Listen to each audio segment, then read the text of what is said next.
ذرا سوچئے، اگر آپ کے کاروبار کی بنیاد ہی راتوں رات غائب ہو جائے تو؟ ایسا بالکل ہو سکتا ہے اگر کسی کمپنی کے فکسڈ اثاثے یعنی اس کے سب سے قیمتی اثاثے محفوظ نہ ہوں۔ لیکن ایسی چیز کے گرد ایک ناقابل تسخیر قلعہ کیسے بنایا جائے جو اتنی بکھری ہوئی اور کمزور ہو؟ چلیے آج اسی پر بات کرتے ہیں۔ تو ہم ایک کمپنی کے مستقل اثاثوں کے گرد ایک مضبوط قلعہ کیسے تعمیر کرتے ہیں، وہ بھی تہ در تہ۔ ہم منظوری کے عمل سے شروع کریں گے جو دفاع کی پہلی لائن ہے، پھر ذمہ داریوں کی تقسیم کو دیکھیں گے تاکہ کسی بھی قسم کے غلط استعمال کو روکا جا سکے، پھر ہم ایک ناقابل تردید دستاویزی ریکارڈ تک پہنچیں گے، اور آخر میں ہم طبی اور ڈیجیٹل سیکیورٹی کا جائزہ لیں گے اور سب سے اہم آزادانہ جانچ پڑتال کے ساتھ اسے مکمل کریں گے۔ تو آئیے بنیاد سے شروع کرتے ہیں۔ اچھا، اس سے پہلے کہ ہم اپنے قلعے کی دیواریں کھڑی کریں، ہمیں یہ تو جاننا ہوگا کہ ہم حفاظت کس چیز کی کر رہے ہیں۔ آخر یہ کمپنی کے شاہی جواہرات ہیں کیا؟ ان مشینوں کے بارے میں سوچیں جو مصنوعات بناتی ہیں، وہ گاڑیاں جو انہیں ڈیلیور کرتی ہیں، اور وہ عمارتیں جہاں یہ سب کچھ ہوتا ہے۔ یہ اصل میں کاروبار کا انجن ہے اور اکثر بیلنس شیٹ پر سب سے بڑی سرمایہ کاری کی نمائندگی کرتی ہیں۔ اصل چیلنج یہی ہے، یہ اثاثے کسی ایک تجوری میں بند نہیں ہیں، یہ تو ہر جگہ موجود ہیں، جس کی وجہ سے یہ چوری، غلط استعمال اور بد انتظامی کا آسان ہدف بن جاتے ہیں۔ تو ہماری دفاع کی پہلی لائن کوئی دیوار نہیں بلکہ ایک دربان ہے۔ حفاظت کا آغاز کسی اثاثے کے خریدے جانے سے بھی پہلے ہوتا ہے، یعنی ایک سخت منظوری کے عمل کے ساتھ۔ کسی بھی اہم فکسڈ اثاثے کی خریداری کے لیے ایک باقاعدہ 3 قدمی عمل ہوتا ہے، یہ یقینی بنانے کے لیے کہ یہ ایک درست کاروباری فیصلہ ہے۔ یہاں ایک دلچسپ بات دیکھیں، جیسے جیسے سرمایہ کاری کی رقم بڑھتی ہے، منظوری کا اختیار بھی اونچی سطح پر چلا جاتا ہے۔ ایک ڈپارٹمنٹ مینیجر شاید ایک نئی دفتری کرسی کی منظوری دے سکتا ہے، لیکن ایک نئی فیکٹری خریدنے کے لیے پورے بورڈ آف ڈائریکٹرز کی رضامندی درکار ہوگی۔ یہ درجہ بندی کا نظام یقینی بناتا ہے کہ سب سے اہم فیصلے سب سے زیادہ ذمہ دار لوگ ہی کریں۔ اپنے دروازے کو محفوظ بنانے کے بعد اب وقت ہے اندرونی دیواروں کو مضبوط کرنے کا۔ یہاں ایک بنیادی اصول ہے، کبھی بھی ایک شخص کو تمام چابیاں نہ دیں۔ یہی ذمہ داریوں کی تقسیم یعنی سیگریگیشن آف ڈیوٹیز کی بنیاد ہے۔ فرائض کی علیحدگی کا یہ اصول بہت سادہ لیکن انتہائی طاقتور ہے۔ جیسا کہ یہاں دکھایا گیا ہے، 3 بنیادی کاموں کو الگ رکھنا چاہیے: منظوری دینا، ریکارڈ کرنا اور اثاثے کو اپنی تحویل میں رکھنا۔ آسان الفاظ میں، جس شخص کے پاس اثاثے کی چابیاں ہیں، وہی شخص اس کا حساب کتاب رکھنے والا نہیں ہونا چاہیے۔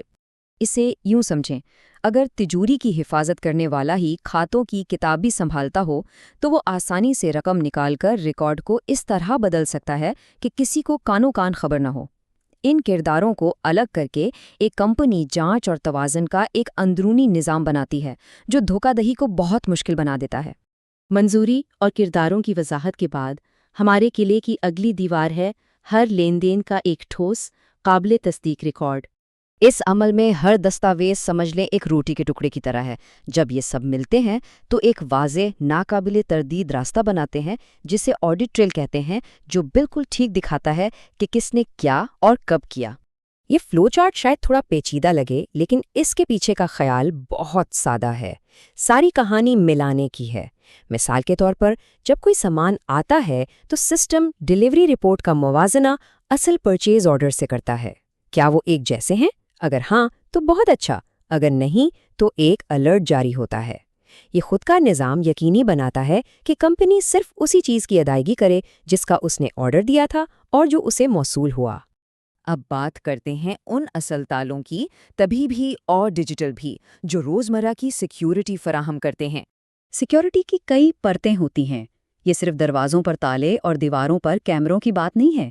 اس کا مطلب ڈیجیٹل ریکارڈز کو ایکسیس کنٹرول کے ذریعے محفوظ کرنا بھی ہے، یعنی کون ڈیٹا دیکھ سکتا ہے اور کون اسے بدل سکتا ہے۔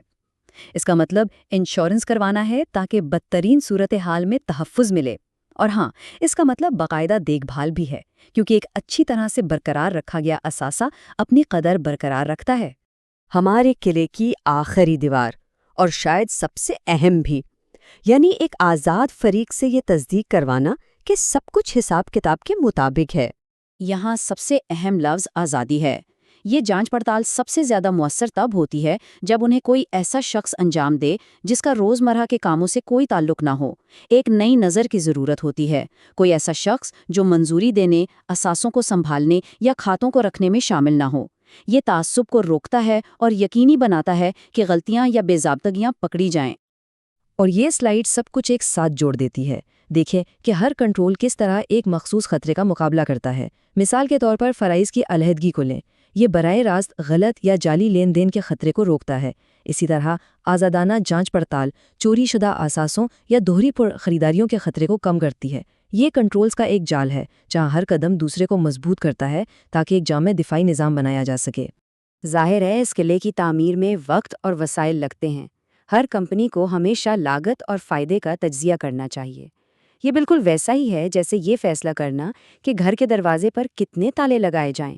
ایک محفوظ علاقے میں چھوٹے کاروبار کو شاید اتنی ہی سیکیورٹی کی ضرورت نہ ہو جتنی کہ اربوں ڈالر کے اثاثوں والی ایک بڑی ملٹی نیشنل کمپنی کو۔ مقصد اپنے مخصوص خطرات کے لیے صحیح توازن تلاش کرنا ہے۔ اور یہ ہمیں ایک آخری اور بہت اہم سوال کی طرف لاتا ہے۔ کہتے ہیں ایک قلعہ اپنی سب سے کمزور دیوار جتنا ہی مضبوط ہوتا ہے۔ اگر ان میں سے کوئی ایک کنٹرول ناکام ہو جائے تو کون سا سب سے زیادہ تباہ کن ہوگا؟ کیا یہ ایک ناقص منظوری ہوگی جو ایک بڑے فضول خرچ کا باعث بنے، یا پھر فرائض کی علیحدگی کی کمی جو کسی ملازم کو چوری کا دروازہ کھول دے؟ اس سوال کا جواب کسی بھی کمپنی کی اصل کمزوریوں کے بارے میں بہت کچھ بتا دیتا ہے۔